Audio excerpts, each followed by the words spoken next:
Don't even consider turning your mic on, Andrew, otherwise I will leave. And unplug you and punch you somewhere where it'll hurt very much indeed. Good. Welcome back. We're getting ready for Q3, unbelievably, here at the Kymiring for this RallyX single header now because of the time it's taking to sort the track out between the sessions. Planning to get through as much of the early Q3 running as possible now, and then what we can't do, which is going to be quite a lot of it, will be done tomorrow morning ahead of Q4 semi-finals and finals tomorrow afternoon. So we're starting with junior crosscar. I suspect we might not get into crosscar given that there's a curfew. And where's my phone? What time is it? It is nearly 20 to 6, sorry, and there's a curfew at 6 o'clock. I think it might be one of those things where, you know, you ask for permission or beg for forgiveness. I've got a feeling that Andreas Eriksson is a beg for forgiveness person. Not really his problem, though, is it? It's a venue problem. There is that, yeah. There is that. So let's see. Maybe they just have a little bet reverted all of their clocks back to Swedish time, going, it's only 20 to 5. Yeah, good point. We've got another out. If he did that, though, I'd expect us to get the whole way through Q3. That'd be great. So yeah, I'm up for that. Let's do it. Are you? Yeah. Yeah, actually, yeah, it'd be good, wouldn't it? Yeah, I love rallycross. Yeah, me too. Tomorrow's going to be interesting day. An actual working day. He's ripping into me because we're going to be what time does Q start? What Q9? Whatever's left will be at 9. Q11 starts at 9 o'clock tomorrow morning. We're going to do Q75 at 4 in the afternoon. The longest single header weekend in the history of rallycross. No, not true. Arvika 21. That was the longest single header weekend. Actually, that was a session a day. That was brilliant. Let's do more rallycross like that. 4 days work, but only an hour there a day. Mint. I think you're right that I'm maybe not cut out for the 24 hours of Le Mans. Le Mans? 10 years of rallycross has made me definitely not suitable for commentating 24-hour races. 24 hours of Le Mans. And they're like, it's 4 o'clock, Howard, about 4:05. I'm like, is this nearly done yet? We've done 4 laps. Where's the Joker? I'm so over this. I'm not doing this again. Is that supercar light out there with the other supercars? Anyway, what's in the comments, Hals? We've got a couple of minutes apparently. I'm only just opening it and fired it up. I'd have to get back to the other. Come on, there's us. It's a bit weird, isn't it? It's like looking at a delayed mirror. You have to. What are you doing? Refreshing it? No, I'm looking at the end of Q2 comments because because Q3's only just begun. Right. These bugs are no good. Thrilling television, I know, watching me and Hal slap bugs off ourselves in Finland, but that's what I'm only slapping bugs off myself. Although I have to say, it shows what good friends Victor Hansen and Simon Tiger are, doesn't it? Because while you were talking to Victor, Simon very delicately flicked a mosquito off Victor's arm, and I thought that was a very sweet thing to do. That's really cool, man. Because you don't have to do that. These things bite. The Mozzies are fine, but there's these little round bugs. But they also know all about those because of where they live, don't they? A couple of people have said they really would like to see Vigo's drone armed for tomorrow. I agree. I concur. I would love to live in Scandinavia or in Finland. Except for the mosquitoes. Yeah. And the fact it's dark for half the year. Yeah, but it's also light for half the year. I know, but the darkness... It's packing in all the daytime activities, isn't it, in the whole of the summer? Like just being awake for 6 months and then sleeping for 6 months, like a bear. That'd be pretty rad, actually. Learn to hibernate would be cool, wouldn't it? That would be cool. I'd be up for that. Or if you're Victor Johansson and you can't sleep, you just all winter there's like wide-eyed asleep going, hybrid motors. I really wanted to ask him, what have you got in mind? Didn't you? Yeah, he was like, I wonder if we could do this. I'm like, well, do what? Like, what exactly are you? What are you planning? You stole my pen now. Yeah, Pentanen. Yeah, where's my pen? Did you punch my pig? Oi, oi. Well, getting Q3 away then late in the day here in Finland. First ever competitive rallycross event, Kymiring. Oh, what a move up the inside from, is that Manisto? Yes, I think it is. Not totally familiar with all the liveries yet, and my eyesight is failing me, but I'm pretty sure that's Manisto. Well, Stack hasn't started, so you got Yellow Manisto and Stubbrook Fredriksson. Yeah, I'm sure that's Manisto, and that's Yellow second. Fredriksson at the back. That was a brilliant move into the lead at turn 2. And the track is looking nice and smooth, isn't it? This is what we saw yesterday before free practice and the conditions that Rainis was talking about when he drove the FC1X. Yeah, loved it. Ah, there it is. Did you steal it? I didn't steal it. I took it by mistake. I knew it was yours because it's got a chewed thing on it. Yeah, it doesn't work. The button stopped working on my pen as well. I'll have to get the Ericssons to design something. Or maybe Victor instead. So it's pretty slick out there. Look, there's a lot of water down. Bear in mind these guys are then going to work on the track overnight. Mixing more material, mixing more of the stuff that binds it all together. A bit more water, keep rolling it. It's a lot of work. I've got a present for you, Hal, actually. Oh dear. With me. Don't worry, it's good. Well, I think it's great. I think you'll like it too, actually. I really genuinely think you'll like it. Is it a half-eaten pear? No, that's hidden under the desk. But Look yeah, at the I'm trying to water. think when I could give you the present. Shall I give it to you at the end of the show today, or do you want it tomorrow? What, on air? Yeah, oh yeah, it's definitely an on-air, 100% an on-air thing. Don't worry, it's not emotional. Maybe not today. Not today. Okay, tomorrow. We'll save that for tomorrow. So if you want to see Hal Ridge get a present, join us tomorrow. Here's a present. And it's not a custard pie or anything as comedy as that. Imagine in this weather, sweating, covered in sun cream and bug spray. Okay, we are going to run Crosscar, so I'm expecting an angry man from the council to turn up here any minute with some sort of a noise meter and shout at Andreas Eriksson. We'll just see what happens, I guess. We'll just see what happens. Will they be as angry as Peter Hellman was at the intruder drone pilot? Will it be as angry as Manisto's rev limiter at the end of the straight there for a full 8 seconds? Does Peter Hellman know he was on No, I don't think he was live on the on broadcast, TV. flying his arms around shouting at someone? In teacher mode, full teacher mode, mate. We saw you. You cannot fly this drone here. I'm from Sweden and this is how I speak. It's not allowed to fly. It's something like that, isn't it? I mean, that's a bit better. I know it is Norwegian, but it's along those lines. I think it was a bit on the edge, really. Look at What do you think it was being mean? I think you're being mean. To Peter? To Swedes in general. Well, yeah, it's a Norwegian accent, I suppose. It's terrible, isn't it? I mean, that's a big shout as well. It wasn't really anything. No, it wasn't really. I didn't commit to it, to be honest. I was a bit worried I'd be offending too many people, so I didn't commit to the accent. Never mind. Right, here we go, the Manisto. What's the deal? Stubbert Fredriksson, how far back? 11.2. I don't know about you, how I think that could be enough. Through the Joker lap, and totally enough. What happened to Manisto in the previous session? I don't have the intermediates. I've got the intermediates. Yes, you have. I've printed all of it for you. I just don't know what I've done with it, actually. Oh, here it is. Sorry. Manisto. Oh, it's here. Manisto was a P4 in the first session and a P10 in the second one. So I think the performance here is more indicative of Manisto's normal pace.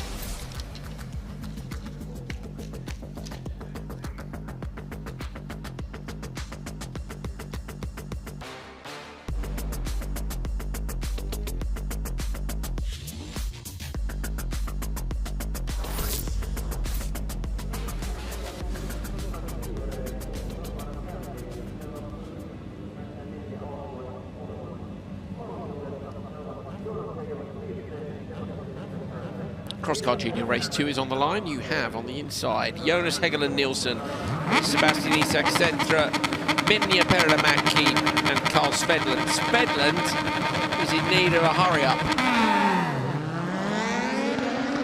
Little bog of the rev. Svedland on the outside with a better start this time. This is the Carl Svedland that we used to see. Sweeps across the entire grid to the inside line. Don't leave it open. Someone will have a dive, and they do. Svedland goes from P1 to P3. Tricky at the end of the straight here with gearing on the junior cross cars. Svedland is going to remain third, and he's out in the roost, and he's in danger of losing another position here. Traction is at a premium. Svedland just hangs on the inside line. That was a bit braver. But it's Jonas Hegeland Nielsen who leads in the 3-3-4 out front. Perkimäki almost got right around the outside. Svedland just held on, as you said, Andrew, but not ideal for Carl at all. That's not working out today. Oi, oi. I imagine it's the sort of thing he'd be saying. Yeah, frustrating, isn't it, when you're just not in the window you want to be. It runs wide and again runs wide. He's just having an out of sorts day, isn't he? Looks that way to me.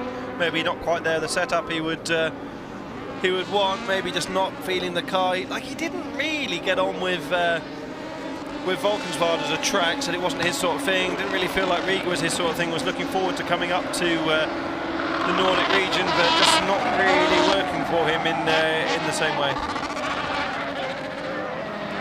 Good results though.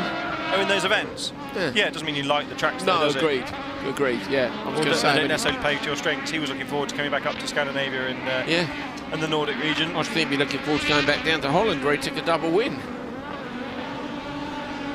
I want him to maintain that podium record, so we'll see what happens tomorrow. He's gone joker on the first lap to get himself out of traffic. He's etc. having another good run, just like his father has been so far this weekend.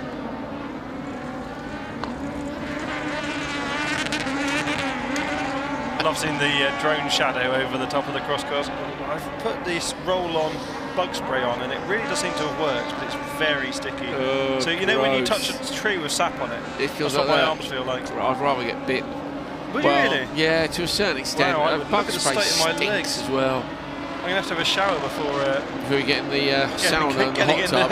Yeah, you'd ruin the hot tub if you get in like that, mate. It'd be toxic. Well, maybe I just have to... Ooh, have it. Beautiful car control. That was really well held, wasn't it, all the way through the first couple of I really like turn one. It's my favourite part of the track. Yeah. Is it your favourite part of the track? Well, turn 2 I like. This could be epic if the surface is super smooth and you can come through and bang it into the bank at the outside. On the exit. Yeah, so would I. 3. What, the left-hander? Yeah. I'll make that much wider. I'd pull the apex lower, so you can't really go wider because of the bank to the higher level of the track. The bank's made. Dig it back. You'd dig the bank back, would you? Yeah, 100%. What, and then put a barrier in there so you can barrier tap? Bank, so you can bank tap. Yeah.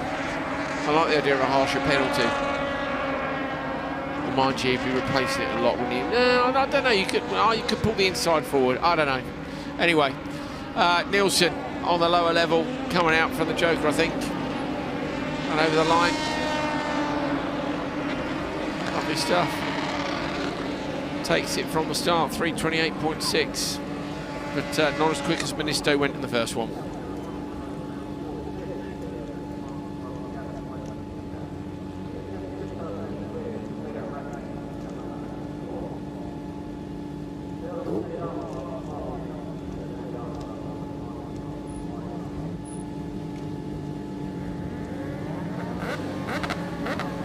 Alex Antila on the inside from Matalamäki, Hukka and Pirla.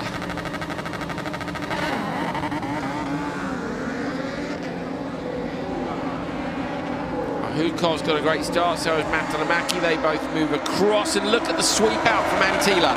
Antila has come all the way out to the outside, is going to try and carry the speed all the way to the inside. Alex Antila, P1 to P4, slots out to the outside and goes all the way back to P1. That is a brilliant piece of racecraft from a very young driver. And yet again, because it was in the previous session where he didn't have the best start, went outside to inside, basically a mirror image of what he did last time around. I wonder if we can clip that up in EVS and maybe see it tomorrow morning, but that was almost a replica. Last time for me it was that he got them in turn 2 when they ran wide, whereas this time I feel like he teed them up and got them in turn 1. But that's knowing, isn't it, that everybody's on the limiter, and if you're turning in from the inside, you're going to lose momentum, just slides out wide and literally drives past a lot up the inside. That's brilliant. Great car control and great awareness, the spatial awareness of these young drivers. As we always say, I know it's a broken record to be saying it all the time, but I'm so impressed with the close racing ability of them, and you really see that with the young drivers when they step up to supercar lights and the like. And then unfortunately they become adults and jaded and crash into each other. It's funny, isn't it? I'm jaded and bitter. I crashed into everyone when I was in a supercar. Well, I don't know about, not in your car now, mate. But no, not my car. Eric Farren, the saviour, is here. Eric, hello, mate. How are you? Yeah, good. What's going on and how are you getting on? Quite okay, I think. Yeah, it's been a tough day, I think, in general, with the track conditions and everything. So we're fighting, you know. And for everybody at home, Eric is running Roberts Vittles and Phoebe Cake in Supercar Lights. Yeah, correct. How's Phoebe progressing? We spoke to her this morning. She was desperate to be on the pace, but also knows that she's learning, and this is a much higher level. How's she got on as the day has gone on? Yeah, I mean, it's tough. Also, it's tough conditions for everyone. But she's, like you say, she's learning. She's going faster and faster all the time. But of course, it's not only upwards. It's very tricky. So it's sometimes a lot of things happen during a race weekend, and now it's water the track. yeah, you know, it's a lot of things happening, so it's a lot to learn, and she's like, I can see it's a lot for her, but it's she's very brave. It's quite overwhelming, isn't it, at 15, I think, to be faced with, you know, learning a car, then you're learning a track, as you say, now suddenly they're facing wet track, which they haven't done ever. It's always been the juniors that get that, but with all the extra track cleans we've got.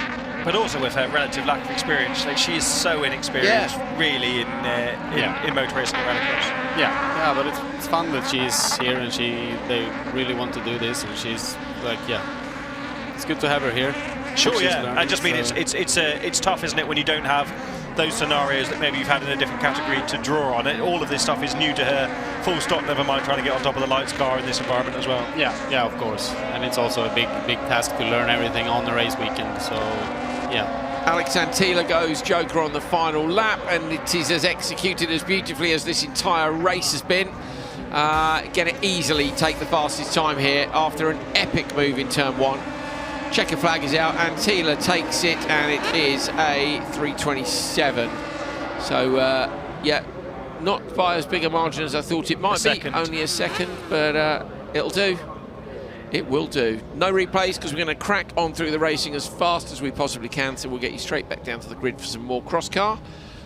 And, they're keen to get them away as quick as they can. Okay. Callum Gothson, Alex Lindqvist, Patrick Conn, Thomas Merstad. Remember, 2 of these people won a full send medal. Alex for his brilliant send earlier in the year in Holland, and Thomas Merstad for rolling in turn 1. Merstad comes from the outside to the inside of the grid. He needs a good result to drag himself back up on the outside, coming all the way across, but I think looking for the cut back and couldn't get in there as Patrick Conn ends up getting marked and hung out to dry on the outside line, so it's whole shot for Merstad and Lindqvist in behind. It must be those medals, Hal. Such is the quality in Rally X Crosscar. This could be the last race, couldn't it? This could be fastest first, given how many of the good drivers are in here. Thomas Merstad, I don't know if you saw it, Eric. He ran into the rear of Jonathan Ulalami, I think, and rolled the car in the last one. In the first corner. Smashed it down the gears, drove off, and it was only because the front left was hanging off that he had to stop. Yeah. So he said my front left had left the chat, didn't he? Which I thought was a great way to put it. Yeah, good to see. Good to see. Kong goes into the Joker. That triggers Gotherson not to. Eric, track conditions here will degrade. I mean, we can already see it's getting bumpy out there. In theory, with 4 guys who had a problem in the last session in this first race of Crosscar, they could set times here which are impossible for the others to beat. Yeah, could be. You never really know when it's like this. It's changing all the time, but generally when you prepare, it's getting worse. So at this point, like you say, if you had a bad Q2 for them, then this could be a way to fight back, to be early out. Obviously, you've got unique, as in unique compared to us, insight into the track conditions. Robert Vittles, who's right at the front in Supercar Lights in your team. How different has the track been every time he's been out? Because in theory, with them working on the track in between the sessions, it should be similar, but how has it been? Yeah, I think with the new schedule, it's quite consistent, to be fair, with this, because Supercar Lights, like we have, their first out after preparation, so it's actually been quite consistent during the day. So quite consistent, but not ideal, if you say. It's quite rough, but at least if we can keep it like this with this new schedule during the weekend, I think it will be okay. How do you feel about these? Okay, where we're at the moment with the track isn't ideal, is it? We've gone through to the base layer. There's a lot of stone being brought up, and it's very difficult for the track guys to manage. But I don't dislike an evolving track as a concept. Remember Hong Kong a few years ago in the World Championship, where lots of the drivers were not very pleased. And I remember your colleague Timmy Hansen was actually really enjoying it, because he enjoyed the challenge of driving on a rallycross track that was changing all the time. It's a difficult balance, isn't it? Because you don't want Riga every week, but at the same time, this is too far. You need to find a happy medium. Yeah, it's always the balance when it's fair, and I don't think, like, as long as the track is okay like this, people enjoy driving on it, and it's not too bad for anything really. But I think what annoys people is when it gets unfair, if it's like one heat is this and then the next heat. And that's why they've had to stay on top of the track maintenance as best they can. Let's see what the target time is going to be. I think it's going to be the quickest time of the weekend in Cross. No, it's not. It's going to be just shy of it. Over the line, Merstad goes 3:07.9. So Q1 was a 309.7, Q2 was a 306.4, so the track is somewhere in the middle of that window, which suggests that that could be the session-winning time. And but really, I mean, that's exactly what he needed, though, isn't it? Yeah. To get back up with that DNF in Q2. Yeah, where overall he was in P16, and he needs. Well, there will be 3. But it's also useless being at the back No, of you're not three, going of to a make semi it. with three set. Not with the levels. It's good. Eric, we'll get this one underway, and then I want to talk setup with you a little bit. Terrapin, Penttinen, Zavarskis, Kiel, and Muru. Middle of the grid, brilliant start by Zavarskis again, going to try and move across on the inside line, got the legs on them as well. So this is Matas Zavarskis with the whole shot into turn 1 in the background sideways. Tanel Terrapin got a little bit too deep and wide, and he got a not run deep in turn 2. And Zavarskis held on there as well for the whole shot. Nicely done. Eric, on Latvia last time, you couldn't get a flatter, other than the jump, flatter, smoother rallycross track with hard-packed gravel that doesn't change that much. And then you come here and the track is varying massively from session to session. Just give the guys at home a rough idea of the setting changes that you would make to a supercar lights machine to cope with it. Yeah, I mean, that's one thing, we always need to stay on top of what's happening, and like everyone is watching all the time, see what's happening with the track to be ahead of the problem, if you say. But I mean, of course, yeah, you need to adapt the setup to first of all be able to handle the ruts and everything, so the car doesn't break. I think that's when the track gets to this state, then that's priority 1. And then of course also performance to get the car comfortable for the driver. It's not comfortable for anyone to drive through these ruts like they do, but if you can help the driver to get a car that handles it well, then I think that will give lap time in the end. So consistency then, like yeah, when you say comfort, I mean, I know what you mean about being comfortable over the bumps, but I guess predictable and consistent. Yeah, exactly. If you have a car that you trust fully, then okay, it ruts and it's throwing the car left and right, but as long as you have full trust in it, then it's easier at least. Not never easy, but it's never easy. No. Oh, issue for Terpering, who was pulled off the left-hand side of the circuit, and that was very reminiscent. This is a British Championship reference, but of Steve Hill when he had a problem a few years ago at Croft and was trying to get off the circuit. Julian Gopi went round the outside and had a massive accident, having collected the side of the car. Yeah. And yeah, sometimes when you've lost drive, you just don't know where to go to best get out of the way, and there's another problem there. Is that Zavarskis? For Zavarskis, yes. Who was leading. Zavarskis dropped him down the order. When Joker happened, he's dropped him down the order. Maybe went Joker because he knew he had a problem. So now you've got Kiel in the 91 that you're looking at, flaming out of the back. And this is another one of these P-Tech Extremes, and Markku Muru. And here we'll see the example from the front. Muru's got the spoiler back on again now. So clearly they feel like that the spoiler's better to have. They, for reference, Eric, they've got this enormous spoiler, and they took it off Markku Muru's car last time around, or it fell off. I'm assuming they took it off, and clearly yeah, because you said the side plates were on the side of the chassis, weren't they? I love that, even playing with aero. So maybe the feeling was they took it off for aero on the straight. That's what we were thinking. Was that maybe it was for drag, and then perhaps they've gone, you know what? When he got to the first corner and went, whoa, yeah, so I need some more rear grip. I'm going to lose more time here than it's worth. A tenth of a second on the straight. I'll have the grip in the corners, please. So target time not going to be met. Look, it's a 3:14-ish, 3:15.5. So it doesn't necessarily mean the track is going away. And of course, I think one, maybe two, well, certainly our leader was dropped out halfway through. Those recoveries are not what we needed when we're up against the clock. So let's see how quickly they can get these cars put away. I would be tempted just to drag them off the track and crack they on. will now, because the teams won't really gain from getting them back 10 minutes earlier at this stage. As we have a look back at the replays. Eric, you've got an FC2 in your stable. Any opportunity to run that later in the season as part of Team Farron? Yeah, we're hoping that. We hope to get it on the grid for some of the last events here this season. So that's the goal. I guess you want to run as many cars as you can. As we see smoke coming from the back of Terpering's car, that's probably an engine failure, isn't it? Which may... I think I even saw fire there. That was close, wasn't it? I'll find a clip of the Godfrey Hill thing and post it on my social, because that was wild. But yeah, you have the capacity to run more cars and customers, don't you? I guess it's just finding the opportunities. Yeah.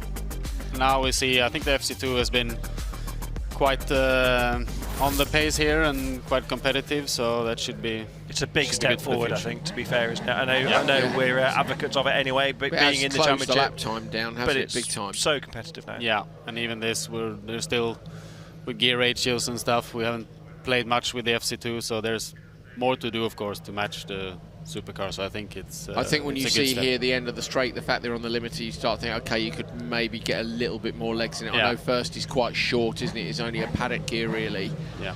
But maybe that can come. But it's really interesting to see the difference it's made. So at what point does Eric Farr and the team boss stop looking for clients to drive cars and just looks for a sponsor to drive the car himself? That's what I was I'm thinking about it sometimes, but then that thought quickly flies out of the Yeah, don't do it. Marjuniemi on the inside, then Martin Schnack, Jensen and Heiminen. Marjuniemi with another brilliant start. She absolutely nailed it on last time round. He'll do the same again here. Just got to make sure you get it stopped for turn 2. This is turn 2, if you're wondering. She's driving with such confidence, isn't she? Really got the car pitched into turn 1 yet again, and in turn 2 isn't worried about covering the inside because really you lose a bit of time. She's sending the car into 2, and look, it's working massively. Big progression, Hal, over the last couple of years. Massive, yeah. Yeah, which is great to see. Really is. And they do now have role models to look up to. The likes of Clara in the World Championship, all the female drivers in Extreme E. Yeah, I think suddenly you think, I can do this. And it's not so dissimilar to what Eric's doing with Phoebe. Marju was in a similar position in junior crosscar a few years ago, you know, finding her feet at the back of the field, slowly working her way forwards, and now that's the result. There is no replacement for experience, is there? No, exactly. That's what everyone needs. That's you don't get anywhere without it. Like, I mean, you need to be driving, you need to compete, and that's gets result in the end. The only bummer with motorsport, of course, is that practice is expensive. You know, you think compared to tennis or football, and even then, you are someone who's trying to get a kid in at the professional level. The amount of travelling they're doing to all the games and stuff becomes expensive in itself, but at least you can practice at home. And as far as I'm aware, none of this lot have got a cross-car track in the back garden. That would be a good thing to own. I think as Naomi gets up on 2 wheels there through the left hand, I think the thing is, and Eric can talk about this because he's raced at a higher level than I have, is that the mental requirements for motorsport mean that going testing isn't enough. You can go testing all you want, but it's not the same as pulling up to a grid on a race start. You just can't replicate that feeling, can you? And you can't replicate the requirement to do a lap time or to react to your joker tactics from the spotter. Your turn 1 opponents, what do they do and how do you respond to it? But even on a time practice, you know, you can go and smash on a load of laps with no pressure in a test session, because you know if you mess it up, you can do another one. Whereas nailing your lap in time practice in a RallyX event is a different thing altogether. Look at this, almost a pass, but ducked out of it, going late on the brakes. Yeah, I love that, Hal. Like the actual pressure of doing it. I'm always fascinated when you see the very top drivers, somebody jokers, the other driver responds, and and they do a perfect out lap and a perfect in lap. Oh, and around, unfortunately, in the background, up the bank as well. Martin in the background. And then in the background, who got caught up in that? Was it Jensen? Schnack, sorry, yeah. Yeah, I love it when people I think respond Martha like got in the back there a little bit and got the car rotated, but I don't really think he was at fault. It was just a bit clumsy from the pair of them, and with the track rotting up, you can easily get the car sideways. Frederick Martin is 5.5 off the back of Maiju Niemi. Niemi was wrestling the car in the double right-hander coming up. She drops into the joker lap now. This could be closer than it looks. Niemi should get a good exit, but I reckon Martin's going to be close as well. Niemi comes alongside. Martin versus Niemi. He gets squeezed. She takes the checkered flag. Well done. Nicely done. 3:18 right note. So what are we saying then in terms of lap time going away? Well, then Merstad was 5 seconds quicker than anyone else in his race. The track's definitely degrading a bit now, isn't it? As Jensen just didn't have the drive out the corner there relative to Niemi in the joker, but Niemi doesn't have absolute fastest time pace at the moment, does she? So I think it's quite hard to tell from that race. We're a bit skewed with the level in the first one and then climbing back up through the Q2 results. Lucas Orav, Martin Newgar, Oliver Jensen, Jonathan Hoffman and Armin Raag in this one. was so impressive last time out in Latvia. The P-Tech machine on the outside, which is running the win, but they are 4 wide here on the run to the first corner, and Ra can't cut back in because the cars are inside, but still does. Gets 1 car, now he's late on the brakes. Are they all a bit deep? Just about held on. It's Orav, I think, who leads. Yes, it is. Ugar. It's Ugar, is it? Sorry, yes, Orav's the green one, you're right. Yes, it's Ugar. Late in the day. Well done, Hal. It's very impressive how they managed to go around this track with these ruts, and how the track is. I mean, and that tiny little wheels. I've tried this Crosscars, yeah, a couple of times, and it's not easy to drive alone on a test day, like you say. So yeah, it's very impressive. And this is coming from someone that's qualified for the semi-final of the World Championship event. Yeah, I always think of that event, mate. You legend. Yeah. 15 minutes of fame. I don't know about that, mate. I think you've had a fair bit of fame since then. You're very highly rated, not just as a driver, but as one of the best in the world as a spotter and a team boss. I'd drive for Foreign, would you, Hal? No. No? No, the cakes aren't good enough. I'd be too fat. The arrogant mate, you go on some sort of terrible fitness regime. Can't you? More press-ups. How is life in the Vitals camp, a new driver you're working with this year? We talked in the pre-show about Roberts. Obviously, it's not quite as straightforward for him here coming to a new track compared to Riga, but he's doing a pretty good job. Yeah, I think he's on the pace. He's there. It's just now he almost got Lucas on the start on the straight down turn 1, but I think it's track position more than anything. Yeah, it's of course we had a magic event in Riga at home. You can't really expect to have that kind of results for 2 days in every weekend, but yeah, I think he's up there. He's still doing a really good job. It's more track position and not to say unlucky, but I think it's there. I mean, not every weekend is just straightforward. I actually think it's a really nice time for you to be working together, because I know you both separately, and you're not necessarily at a similar stage of your careers, but you're an experienced team owner. He's a pretty experienced driver who's done lots of different things, nearly won the British Championship in Supercar, for example. Yeah. So he also must know that you can't win every weekend, and he doesn't have that. It's not fire, is it? But he doesn't have that desperation to try and do that all the time. So you can work well together to manage the weekends. Is that fair? Yeah. I would agree. Yeah, he's very. I mean, he's still young, but he has quite a lot of experience, and it's very.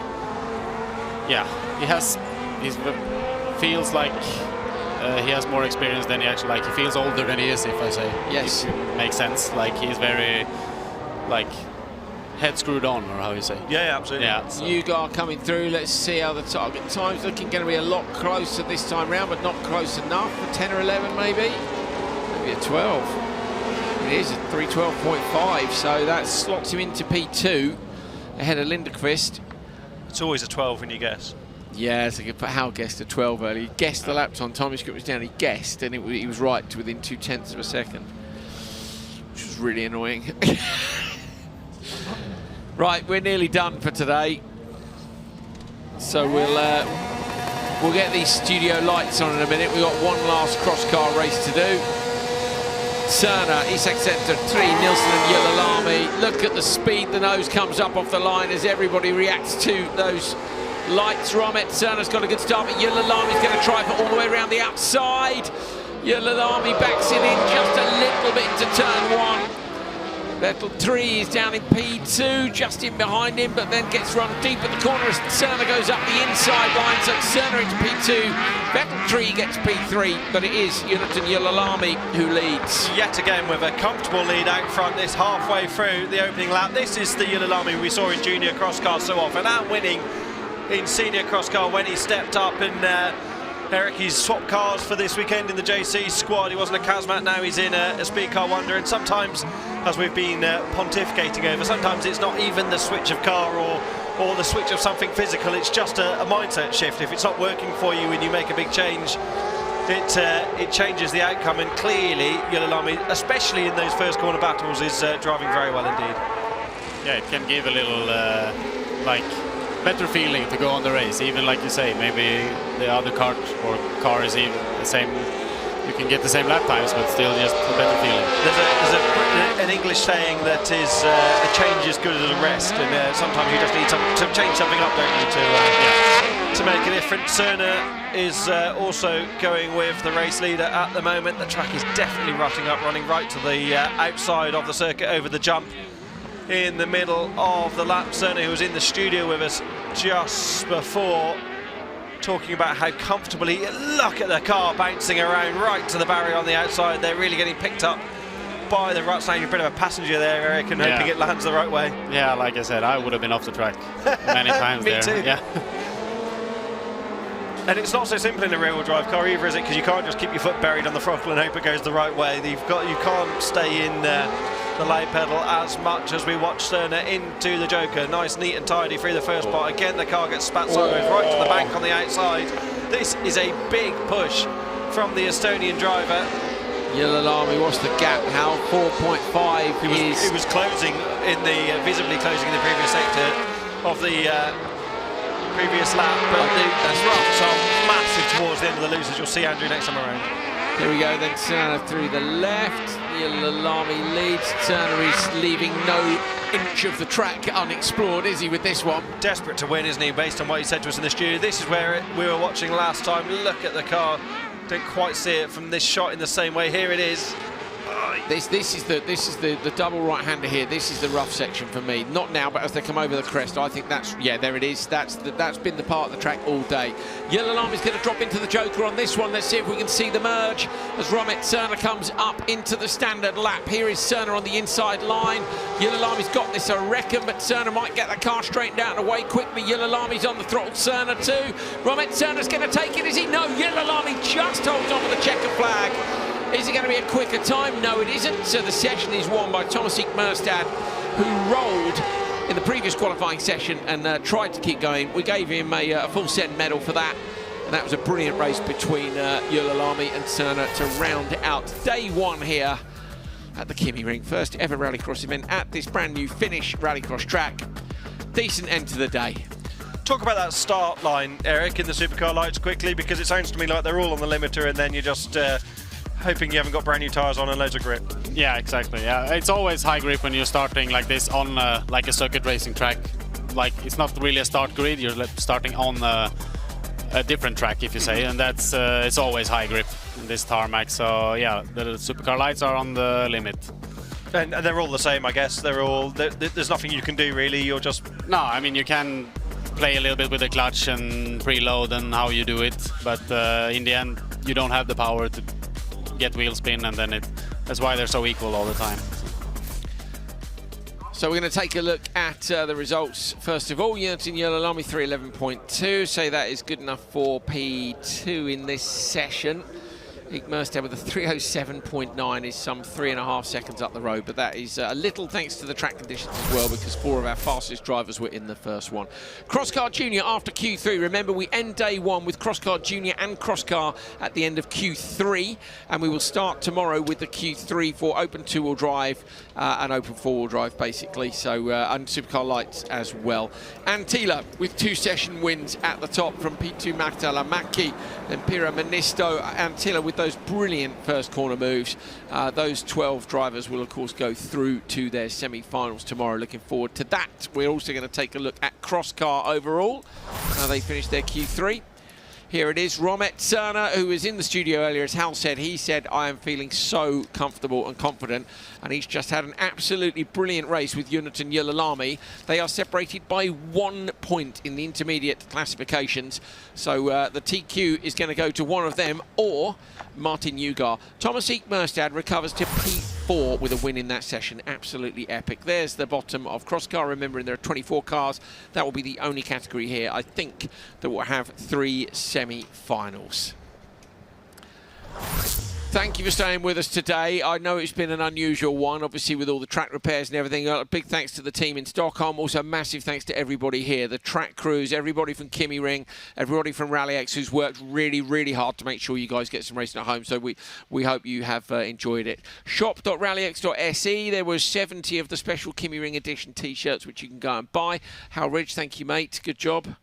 Cheers. Look, another day tomorrow. Thanks to the teams and Eric, drivers as well, much like legend. Thank you, Eric, for coming me. and joining us. And Yeah, it's I brilliant. think everyone's pulled together today to make it happen, and I think it's gone remarkably well. We're only 20 minutes over the schedule to get this done, and with what's been going out on track, and I think there's some recoveries and stuff. There'll be and a some big people. shout to people like Eric's father, Ronnie, who have Drove a machine stepped all in night. unnecessarily. Ronnie's come to be part of your team, and he's ended up driving a machine all night. Yeah, I haven't seen him all day. To Are 2 in the you morning. going to pay him still, or are you going to send the invoice to Andreas? Yeah, that goes to Andreas. Yeah, that's what I thought. Andreas is getting an invoice for Ronnie's time.